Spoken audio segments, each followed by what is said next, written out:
Boa noite, eu cumprimento todos os irmãos com a paz do Senhor. Vamos estar iniciando aqui então mais uma escola dominical.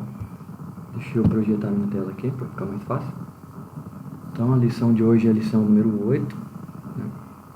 E o tema é edificando sobre o fundamento dos apóstolos e dos profetas. A gente está fazendo uma oração e em seguida vamos estar louvando os hinos propostos para a aula de hoje. Então vamos orar. Senhor Deus Pai, nós te pedimos essa noite que o Senhor esteja conosco, Senhor, que o Senhor possa nos iluminar, que possamos compreender qual é a Tua boa e perfeita vontade. Nos guia, nos conduz, Senhor, ao rumo do conhecimento da Tua palavra. Seja nosso guia, nossa luz neste momento de dificuldade. Que o Senhor possa confortar o coração de cada um dos irmãos que estão distantes e que eles possam cada vez mais crescer na Tua graça e no Teu conhecimento. Que sempre seja a Tua vontade, não a minha, desde agora e para sempre. Amém. Então, irmãos, o hino sugerido para a aula de hoje são 3 hinos, eu já pesquisei eles aqui na internet, é o hino 88, o 277 e o 562. Então os irmãos podem abrir a harpa cristã e localizar o hino 88, que eu vou colocar ele aqui no YouTube para a gente acompanhar. Então, hino 88 da harpa cristã. Deixa eu ampliar a tela aqui.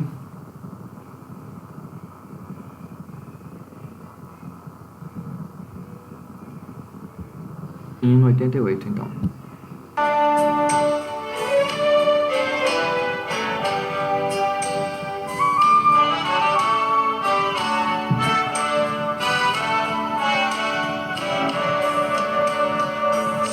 Jesus, meu Rei, Mestre e Senhor, o teu amor revela a mim. Enquanto aqui viver, até eu ver da vida o fim,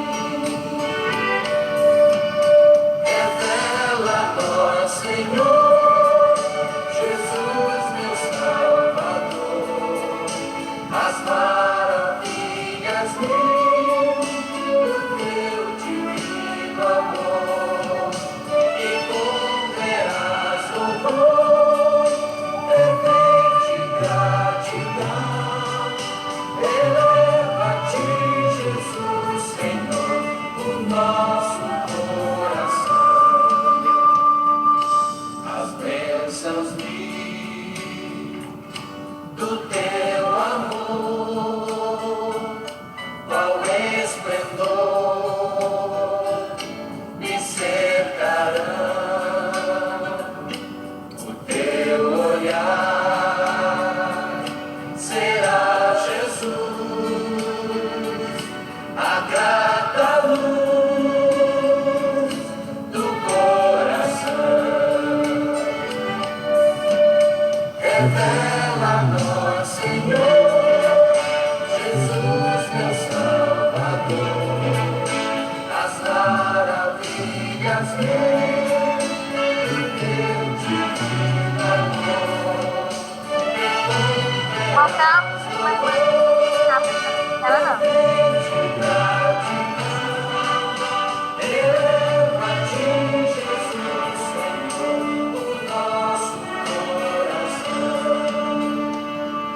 Sorrisos teus verei brilhar, se não andar no mundo vil, desfrutarei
irmãos, eu tinha esquecido de projetar a tela, mas só estava tocando o hino. Agora eu já projetei, creio que os irmãos estão vendo.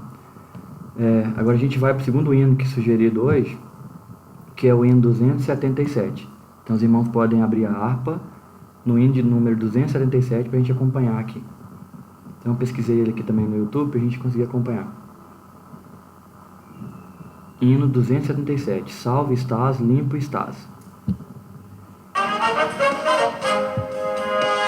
Achado em Cristo na salvação, pelo sangue vertido na cruz, toda mancha lava de teu coração, esse sangue eficaz de Jesus. Salve está, limpo está, pelo sangue de Cristo Jesus. Esse é o coração mais alto que há, doce limpo do sangue eficaz. Vive sempre ao lado do teu Salvador, pelo sangue que emana da cruz. Do pecado foste sempre vencedor, como foi teu bendito Jesus. Salve está, limpo está, pelo sangue de Cristo Jesus. Esse é o coração mais alto que a luz, doce limpo do sangue eficaz.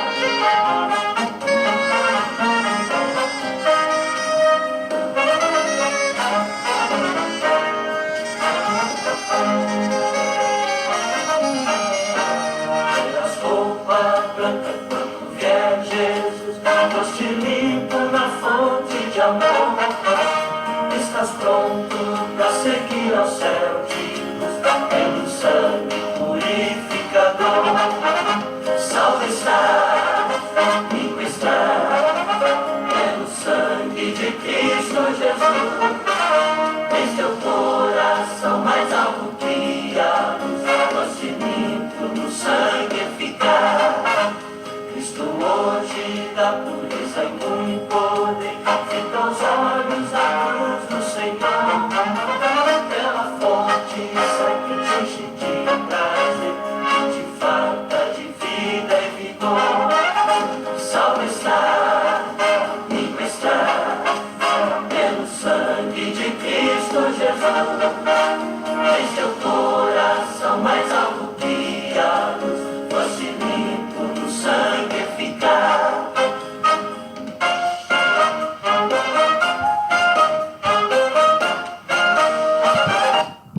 Então esse foi o hino de número 277. E o terceiro hino sugerido para a lição de hoje, vamos olhar aqui, é o hino 562. Então, 562. Quão doce é a promessa. Os irmãos acompanhem pela harpa e eu vou saltar aqui no YouTube. Só um momento, o computador está meio lento.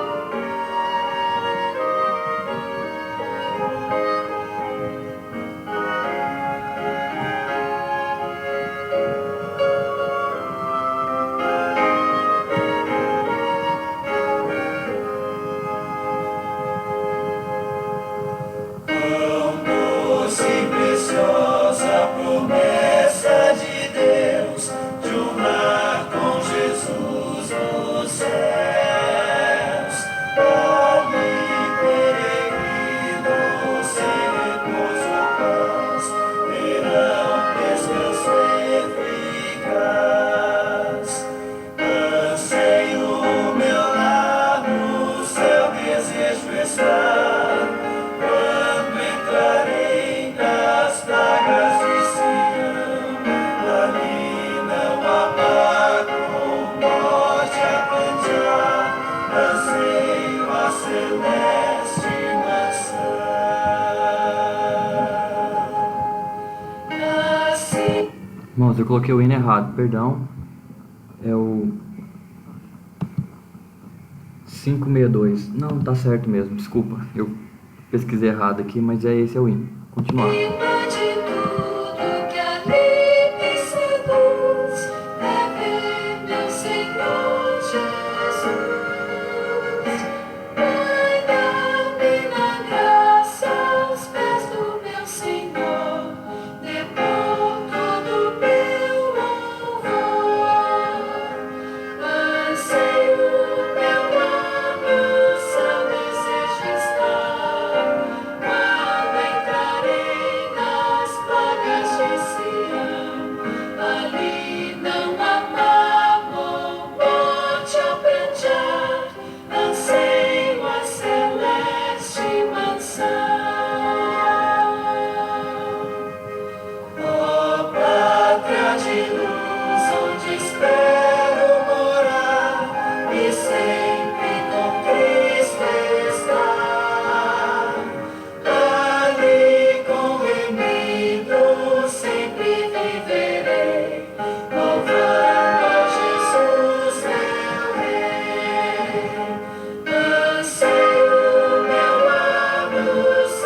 Então, eu tô com a impressão que eu pesquisei o hino errado aqui.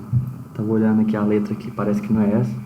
Mas enfim, a gente louvou a Deus também aqui com esse hino, né? Acredito que eu tenha acertado só os 2 primeiros. Mas vamos lá então, irmãos. A lição de hoje é a lição de número 8. Eu vou ampliar ela aqui para ficar melhor. Lição número 8, né? Edificado sobre o fundamento dos apóstolos e dos profetas. Só verificar se tem mais alguém querendo entrar na sala aqui, antes de começar. Nilda e Nilde, não tem mais ninguém. Acredito que o pessoal já desistiu do projeto, mas vamos lá. Fazer nossa parte aqui, gravando. O que a gente faz é para Deus mesmo, né, irmãos? Amém, nós estamos aqui. Então, a glória do Senhor. Então vamos lá, firme e forte. Então, irmãos, aí vocês me ajudam. Qualquer coisa pode perguntar. Quando terminar, eu coloco o PDF da aula lá na sala também, porque eu tenho que elaborar ele ainda, ele não vem pronto. Então, a lição é a lição número 8. A revista desse segundo trimestre é A Igreja Eleita, né? O nome da revista. Então, hoje, dia 24 de maio, a gente vai estudar então a lição número 8, né, que é edificado sobre o fundamento dos apóstolos e dos profetas. A leitura bíblica em classe está em Efésios, capítulo 2, versículo de 20 a 22. Então assim diz a palavra do Senhor: edificados sobre o fundamento dos apóstolos e dos profetas, de que Jesus Cristo é a principal pedra da esquina, no qual todos o edifício bem ajustado cresce para templo santo no Senhor, na qual também vós juntamente sois edificados para a morada de Deus no Espírito. Efésios 2, 20 a 22. Agora, Mateus 7, de 24 a 27. Todo aquele, pois, que escuta estas minhas palavras e as pratica, assemelhá-lo-ei ao homem prudente, que edificou a sua casa sobre a rocha. E desceu a chuva, e correu rios, e assopraram os ventos, e combateram aquela casa, e não caiu, porque estava edificada sobre a rocha.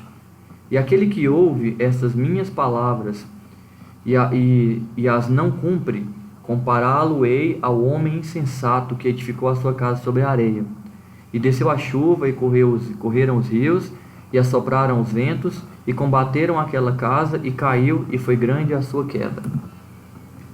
Texto áureo, está lá em Efésios 2:20, edificados sobre o fundamento dos apóstolos e dos profetas, de que Jesus Cristo é a principal pedra da esquina. Verdade prática: Jesus Cristo é a pedra basilar da igreja, que está edificada por meio dos ensinamentos dos apóstolos e do testemunho dos profetas. E os tópicos da lição de hoje primeiro, um edifício espiritual. A gente vai falar sobre o santuário judeu, o santuário cristão, a pedra angular e Cristo como a pedra principal. Já no segundo tópico, a gente vai falar sobre o fundamento, que são os apóstolos e os profetas, né? O conceito de apóstolo, a doutrina dos apóstolos e o testemunho dos profetas. E no terceiro e último, edificados para a morada de Deus. Então a gente vai comentar sobre o edifício bem ajustado, o templo santo no Senhor e morada do Altíssimo. Então, começando aqui a lição de hoje, que na introdução, por meio da reconciliação efetivada na cruz, Cristo formou a igreja. Então a gente viu nas lições anteriores que antigamente os judeus eles tinham uma aliança com Deus através da lei, mas a lei deveria durar somente até a vinda de Cristo. E os gentios eram o povo que ficou fora dessa aliança, porque a proposta inicial de Deus era escolher o povo para ser o seu povo e os demais povos da terra verem Israel sendo abençoado, buscar entender o que acontecia e conhecer o Deus, que o povo já estava tudo perdido. Só que o problema é que Israel não serviu muito de exemplo. Deus teve que trabalhar muito mais com Israel, e as portas realmente só foi aberta para as demais nações, para os demais povos, foi com Cristo, que fez a nova aliança no seu sangue, né? Então, o apóstolo Paulo, ele compara a igreja como um edifício em construção. Ou seja, na visão de Paulo, a igreja, ela não é uma obra pronta e acabada, mas ela vai se formando na base sólida que é a rocha, que é Cristo. E de acordo que a gente vai fortalecendo as doutrinas, os ensinamentos, as colunas vão ficando cada vez mais fortes. E as colunas desse edifício, Cristo é a rocha, é a base. E a coluna é o que vai dar sustentação para o edifício, que são as pessoas que entregaram a Cristo, as pessoas que se converteram, as pessoas que lançaram mão da obra, as pessoas que largaram tudo por amor da obra. Como exemplo, a gente tem os apóstolos, né, no início da igreja. Só que os apóstolos, aqueles que levam a palavra, que dedicam a vida pela palavra, esses são as colunas. Eles não são a rocha. Porque qualquer edificação, mesmo que ela tenha colunas fortes, mas se eu fizer ela num local, na areia, por exemplo, não for numa rocha, num local onde não tem uma boa fundação, a coluna vai sustentar o prédio, mas o chão não vai sustentar a edificação e tudo vai desmoronar. Não adianta ter uma coluna forte se não for feito sobre a rocha. Por isso que não adianta ter essas pessoas que dizem conhecer a palavra, e pregadores da palavra, e pessoas cheias de autoridade, se eles não tiverem Cristo. O que eles vão pregar é simplesmente teologias vãs, né?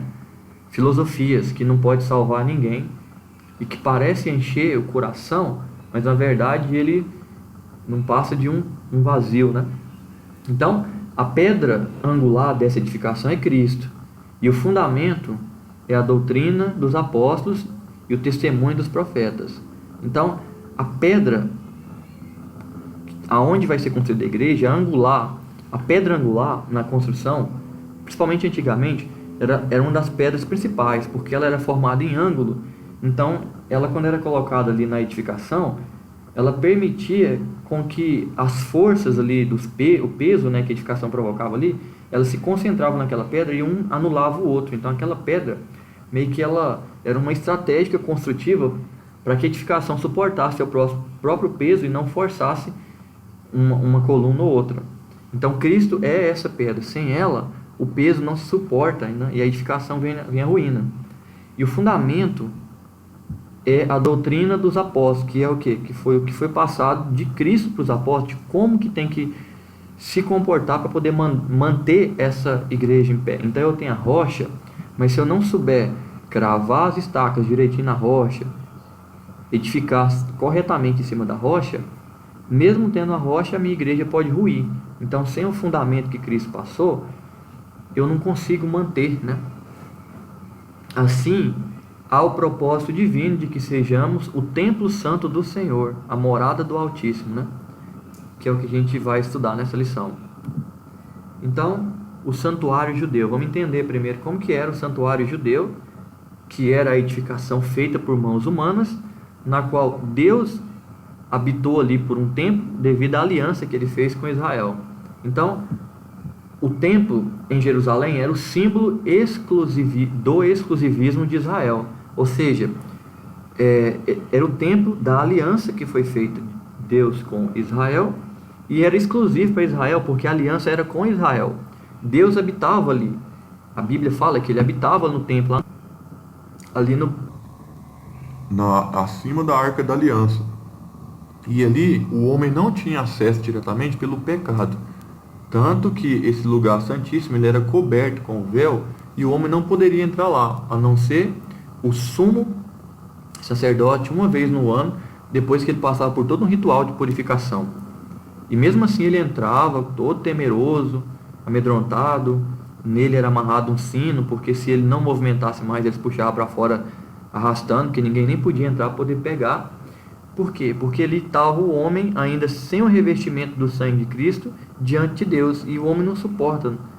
A santidade de Deus, ela contrasta com o pecado. Então o pecado perto dela é aniquilado. Então se o sumo sacerdote não tivesse purificado para poder entrar lá, ele certamente não resistiria. E toda vez que ele entrasse, ele tinha que fazer todo o ritual novamente, porque o homem por si só, ele mesmo fazendo ritual de purificação, até com o pensamento ele poderia pecar novamente e perder toda a salvação. Diferente hoje, que a gente se santifica e purifica com o sangue de Cristo. Então a gente se apresenta diante de Deus, a gente ora no nosso quarto, a gente ajoelha, a gente fala com Deus e Ele nos ouve, porque quando Ele olha para você, Ele não te vê nu mais, como Adão e Eva esteve quando pecou ali. Ele te vê vestido com a pele do Cordeiro, que Ele mesmo enviou em sacrifício de nós. Então, do mesmo jeito que Ele cobriu Adão e Eva, lá no início, lá no jardim, quando eles se encontravam em pecado e tentou fazer roupa de folha de figueira, Ele sacrificou o animal e cobriu com pele. Hoje a gente está coberto também. A nossa vergonha, a nossa maldade, o nosso mal, ele está revestido pelo sangue e é continuamente purificado. Então é graças a Cristo, é graças a essa salvação que nos foi dada pelo próprio Deus, é que estamos diante de Deus. Imerecido, ninguém merece, ninguém é justo, ninguém é bom o suficiente para estar diante de Deus. A gente só consegue estar porque a gente está remido pelo sangue de Cristo. Então, Cristo aboliu as leis cerimoniais, desfez a inimizade entre judeus e gentios, formando a igreja. Então a igreja agora ela representa a união desse templo judaico, que era da aliança de Deus com os homens, e do povo que queria procurar Deus, mas não tinha onde servi-lo. Agora, Cristo veio para unificar. Cristo tirou a validade do templo e de qualquer outra construção que você usaria para adorar a Deus, e agora construiu a igreja. E cuidado, irmãos, a igreja está longe de ser o templo.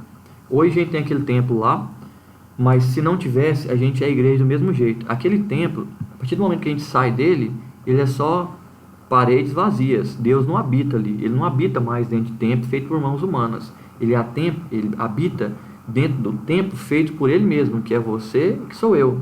E Ele só habita dentro de você porque o sangue de Cristo te purificou para isso.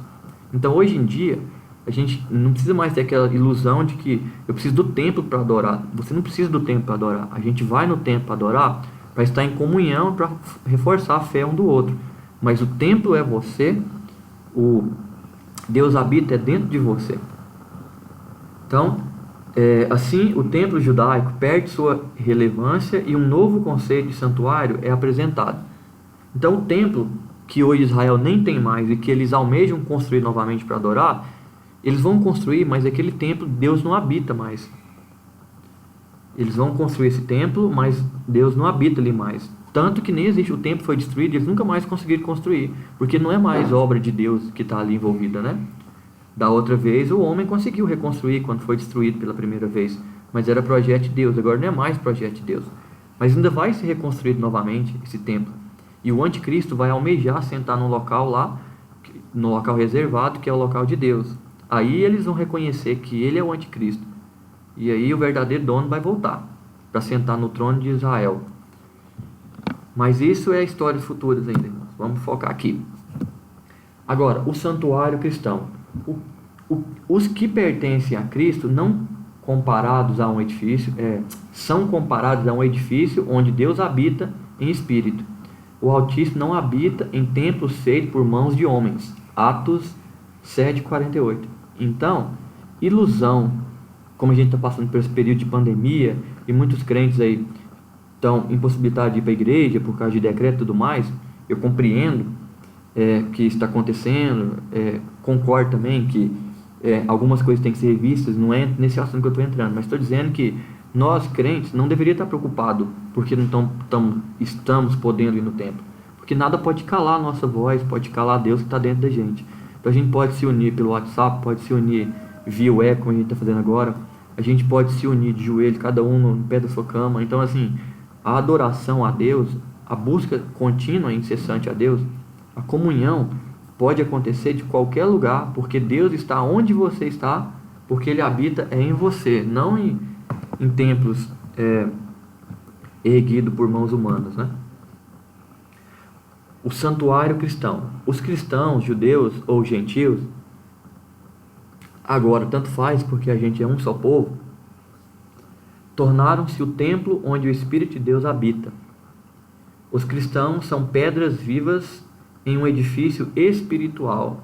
Por que pedra viva? Porque esse templo ele não está acabado, edificado e pronto. esse templo está em constante construção. E quanto mais pessoas a gente angariar para o reino, mais pedras vivas a gente tem para a edificação desse templo espiritual, que é uma habitação contínua e eterna de Deus. Estava comentando para os irmãos sobre a pedra angular, olha para você ver. Ó. Na arquitetura antiga, a construção de um edifício requeria uma pedra angular, que era posta no canto do prédio para sustentar o alicerce. Então aqui tem um exemplo da pedra angular, e ela era como se fosse essa ideia, né, de a sustentação de tudo ali, né, era a rocha que ajudava a construção se edificar. Então ela era uma pedra que ela ficava nos cantos e ela servia para que esses esforços que essas paredes provocavam ali no solo, devido ao peso da edificação, eles se anulassem naquele ponto ali. Devido ao formato dessa pedra, ela conseguia fazer com que essas forças ficassem opostas e se anulassem. Então, a pedra angular, que é a pedra principal, a que não pode faltar na construção, essa é Cristo. Sem Ele, nós que somos as pedras vivas, não tem como se organizar para construir o templo da habitação de Deus. E sem esse templo que Deus habita, Ele não tem como habitar em nós. Então, o segredo para Deus habitar em você é você ter a pedra angular, que é Cristo. A edificação de Cristo como a pedra angular remonta à profecia messiânica em que a pedra rejeitada tornou-se cabeça de esquina. Está em Salmos 118, 22. Da onde que vem a pedra rejeitada tornou-se a principal, né, a cabeça de esquina? É porque a gente sabe muito bem que Deus profetizou sobre a vinda de Cristo, né? Ele passou para os profetas que profetizou sobre a vinda de Cristo, mas quando Cristo veio pela aliança com o seu povo, para salvar o seu povo, os principais que eram os ali, era o responsável por manter o povo atento à aliança com Deus, o templo, os rituais para representar a vinda de Cristo, foram os primeiros que rejeitaram. Por que isso aconteceu? Porque o homem, irmãos, eles se apoderaram daquilo ali, eles amaram o poder que aquilo ali traria para eles. Porque eles eram vistos como as pessoas mais importantes, né, do país, iguais a reis. Então eram homens que não eram reis, mas que tinham importância tanto quanto por ser um sacerdote, ou seja, a intermediação entre o homem e Deus. Então era palavra de sabedoria, eram homens que controlavam ali, basicamente junto com o rei, quase tudo, porque as palavras que eles diziam, por ser eles que tinha comunhão com Deus, eram palavras sagradas. Então não podia desrespeitar uma ordem nem contra o que eles falavam. Então olha o poder que tinha aquilo. Só que o erro do homem não foi devolver essa glória para quem é o dono da glória. Então quando o povo passou a ver eles com esses olhos, com toda essa importância, eles absorveram a glória para eles mesmos. Eles se sentiram com aquilo. E quando veio o dono da obra, eles não quiseram passar para frente. Eles gostaram e quiseram se apoderar daquilo. E foi aonde que eles rejeitaram a pedra angular. E aí o templo deles ruíram, porque sem a pedra angular o templo não se edifica. Então, o resumo desse tópico 1 é que em Cristo, um novo conceito de santuário é construído. Os crentes são comparados a um edifício espiritual, onde Cristo é a pedra angular.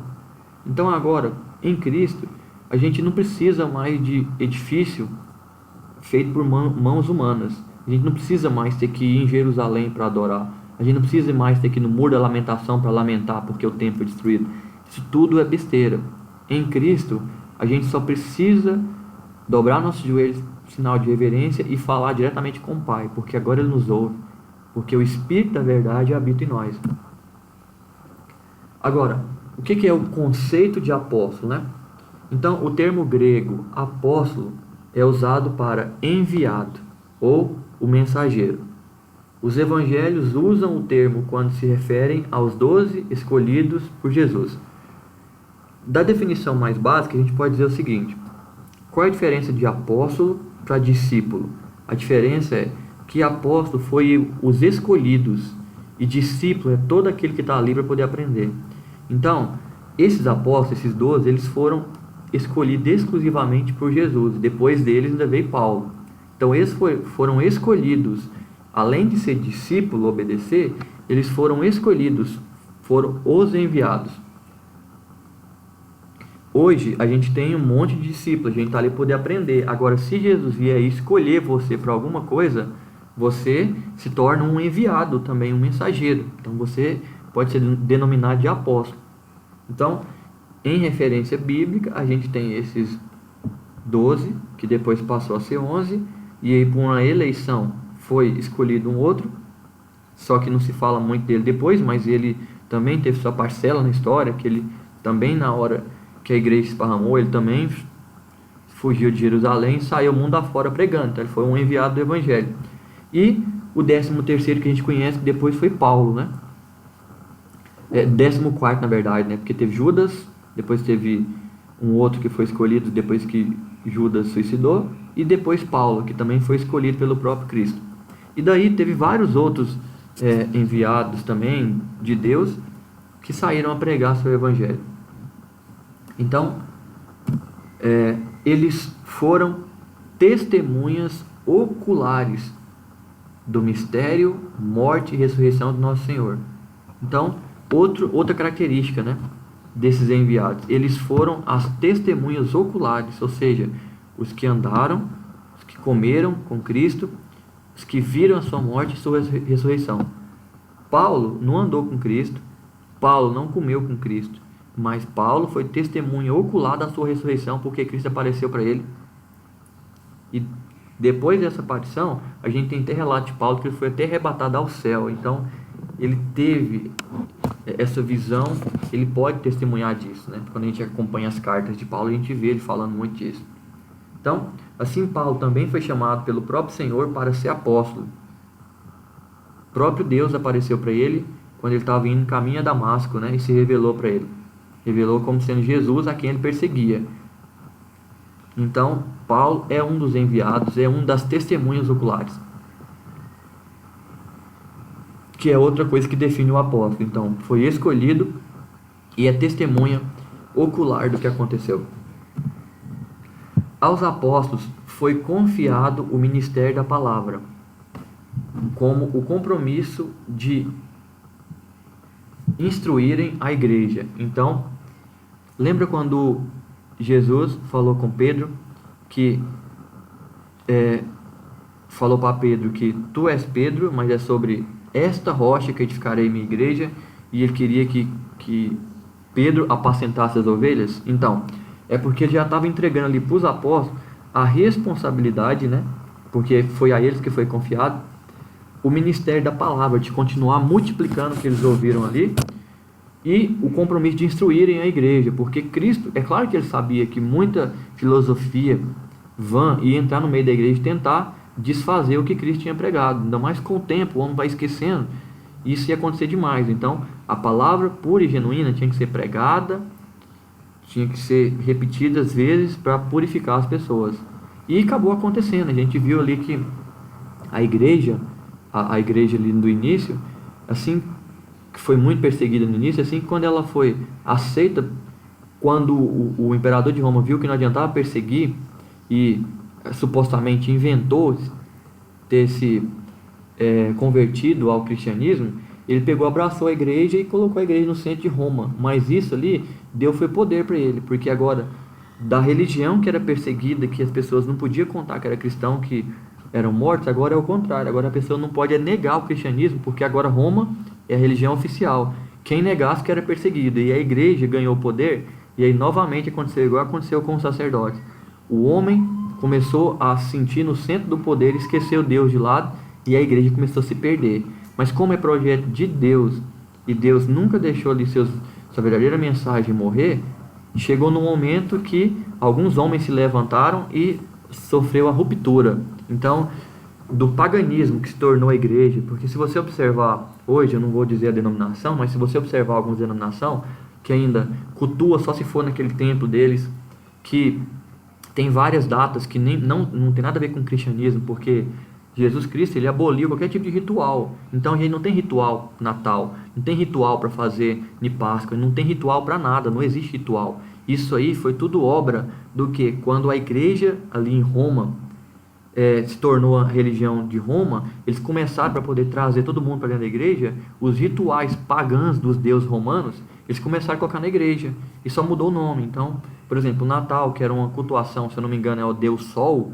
eles juntaram essa data como se fosse o nascimento de Cristo, e depois veio a ideia de Papai Noel e tudo mais.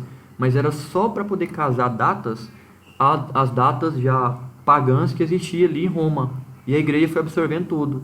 A mesma coisa desse negócio de imagem, esse tanto de santo que foi aparecendo, a maioria deles eram deuses pagãos que eram adorados ali na época, e ele foi transformado em algum tipo de santo dentro da igreja, para aquele povo pagão vir para dentro do cristianismo também. Então começou a acontecer isso demais, mas Deus levantou mais homens e separou. Então hoje a gente tem as igrejas evangélicas, separou desse segmento. E vários segmentos vão aparecendo. A palavra ela vai se corrigindo no curso da história, né? Mas o que vai sobrar no final não é denominação, irmãos. A verdadeira igreja é aquela que persevera na doutrina dos apóstolos, né? Que é o compartilhar o pão, a oração e o amor entre os irmãos. É isso que vai contar no final. Aquelas igrejas que vê aparência, que visam lucro e tal, na hora que Jesus voltar e eles disserem: Senhor, mas a gente curou enfermos em seu nome, expulsamos demônio, e curou mesmo, e muitos expulsou o demônio. Não estou dizendo que não fez isso, mas ele só vai dizer assim: apartai-vos de mim, eu não sei quem são vocês. Por quê? Porque curar enfermo em nome de Jesus, ou expulsar demônio, esse é o único jeito de fazer isso mesmo, é em nome de Jesus. Mas não quer dizer, porque você está fazendo isso, você faz parte da verdadeira igreja. Porque a verdadeira igreja é quem segue o mandamento, né? Que é amar Deus sobre todas as coisas e o próximo como a ti mesmo. Então, a doutrina dos apóstolos. O que constituiu o fundamento da igreja não são os apóstolos em si, mas a doutrina que eles ensinavam, ou seja, as escrituras.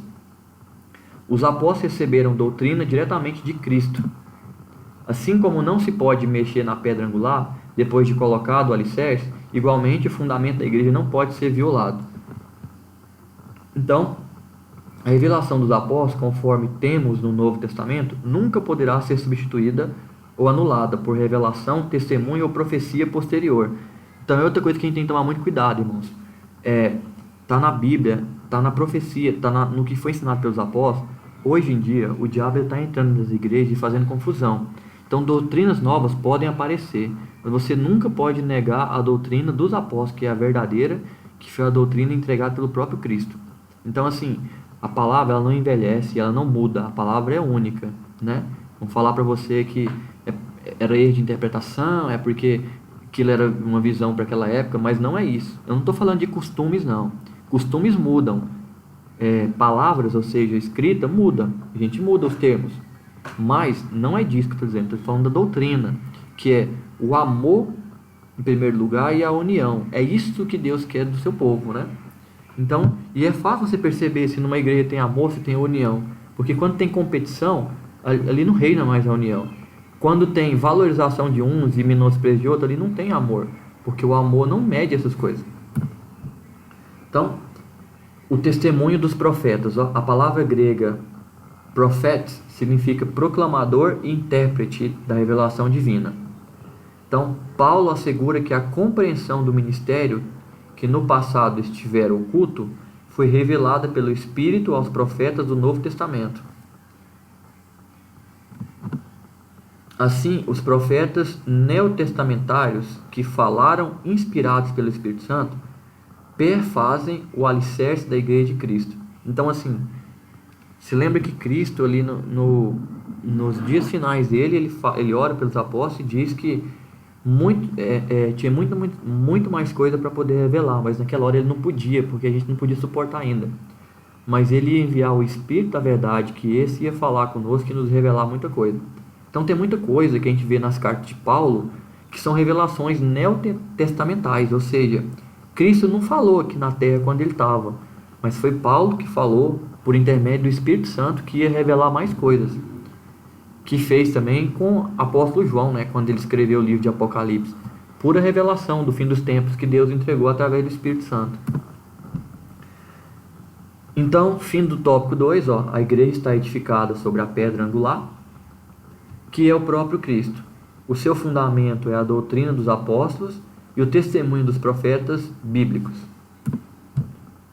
Agora, por último, o edifício bem ajustado. Então, a expressão todo o edifício bem ajustado cresce indica um processo contínuo de desenvolvimento dos crentes. Todo crente bem ajustado torna-se templo santo no Senhor. Ao desfrutar da comunhão divina, o crente recebe o livre acesso à presença do Pai, tornando-se assim morada de Deus no Espírito.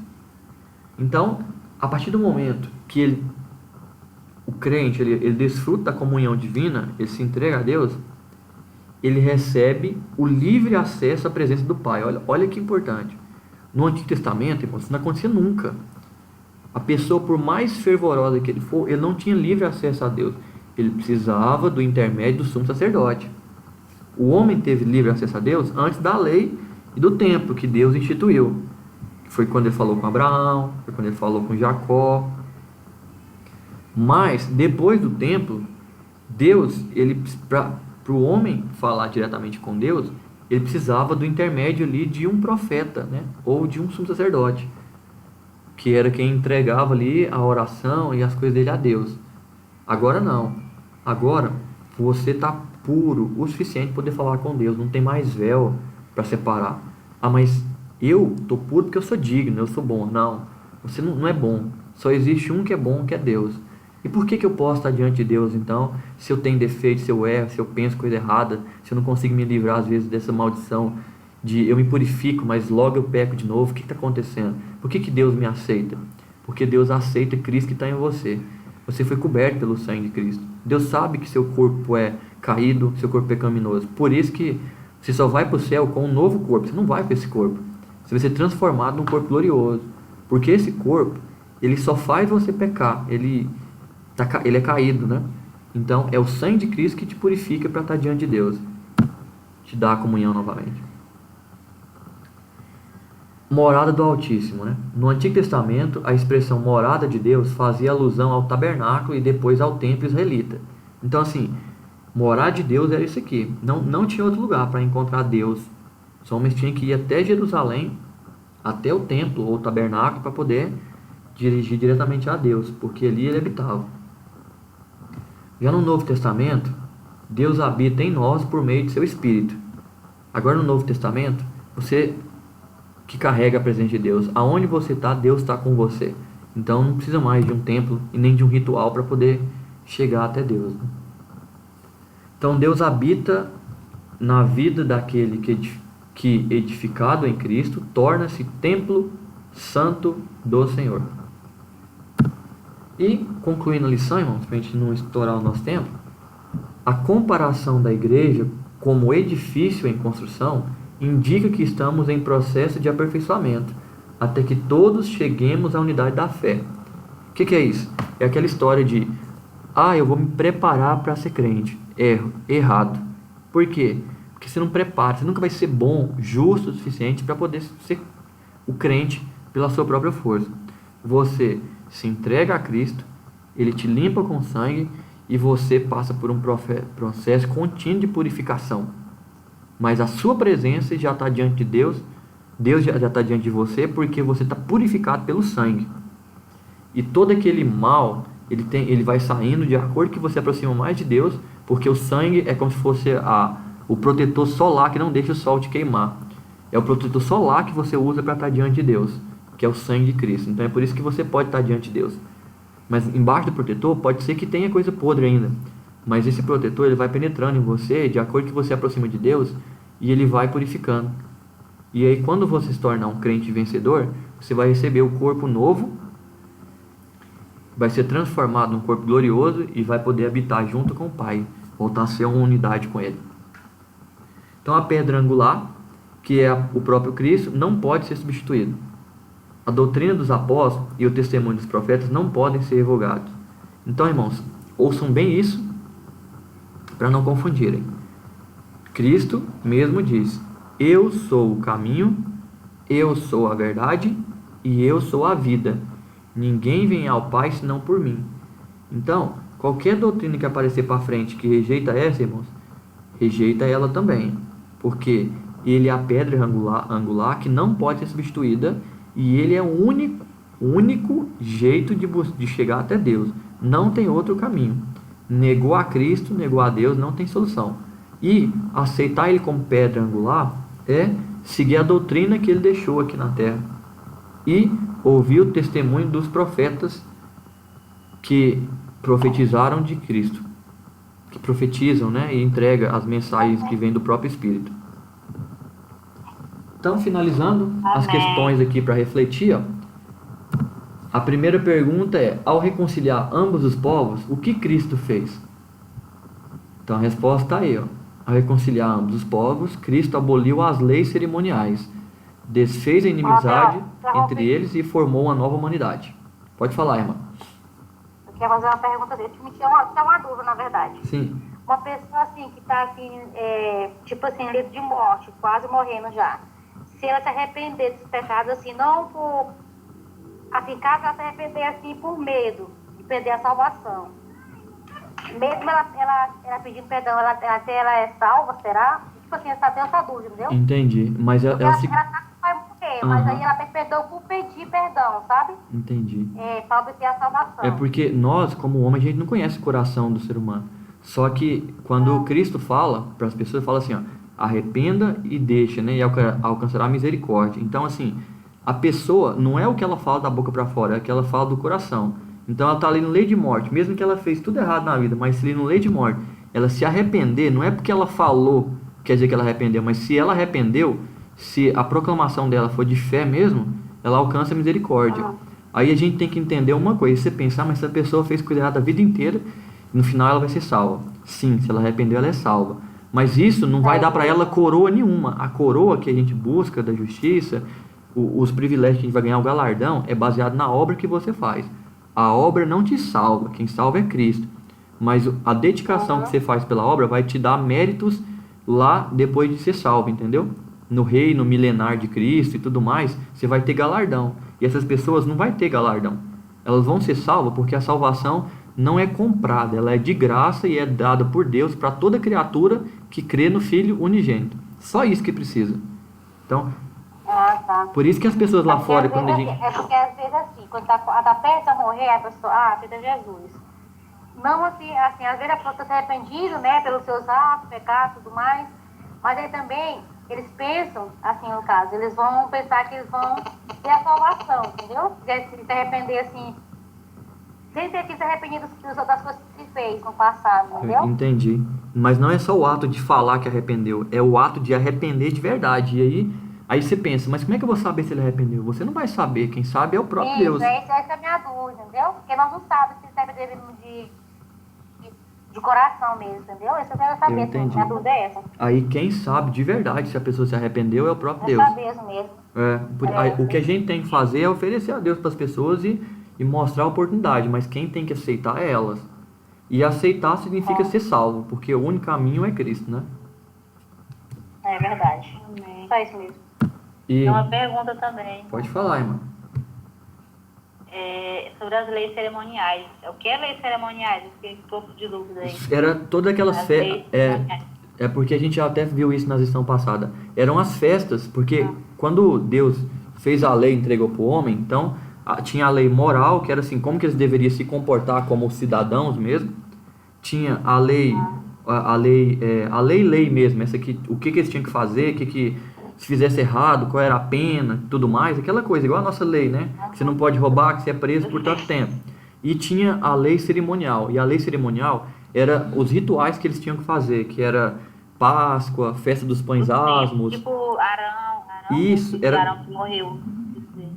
Isso, as leis, Eu então, amei. as leis cerimoniais era tudo, as festas que eles tinham que cumprir, todos os rituais que eles tinham que fazer, de sacrificar o pombo, de fazer, de comer a erva amarga junto com o cordeiro na Páscoa, aquela coisa tudinho. Mais rígidas, né?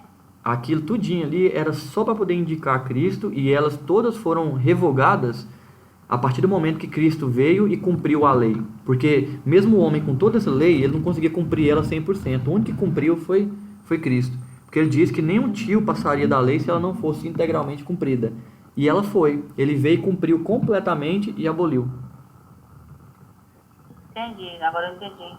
Então, aí por isso que hoje em dia você não está preso nem mais a um ritual, irmão. Se alguém falar para você, não, Para você buscar Deus, você tem que colocar uma aguinha perto da televisão e na oração do pastor, não sei mais o quê. E de primeiro dava aqueles sacrifícios, né? As ovelhas, no sacrifício, fazia tudo, era um ritual para poder receber, né, a presença de Deus, o Espírito Santo. Exatamente, porque Mais ou menos assim.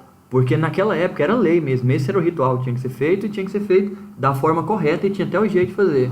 O que eu estou dizendo para os irmãos é o seguinte: hoje não tem mais ritual, não tem, você não está preso a mais nada, você tem o livre acesso a Deus e não existe nenhum ritual, não existe nenhum utensílio sagrado. Por exemplo, eu posso tomar a ceia só naquele cálice da igreja porque ele é sagrado? Não tem mais nada sagrado a não ser a própria palavra de Deus, entendeu? A Bíblia é sagrada porque é a palavra de Deus, mas não é aquele livro cheio de letras. Se aquela palavra ali não for lida, ele é um livro qualquer. Você pode rabiscar e jogar fora. Ele só é a palavra de Deus a partir do momento que ele é lido e é aceito. Aí sim é a palavra de Deus. Então a gente não tem mais utensílios sagrados. É ter acesso a Deus, né? E a gente não... Eu falo assim mesmo por mim também, que eu sou falha.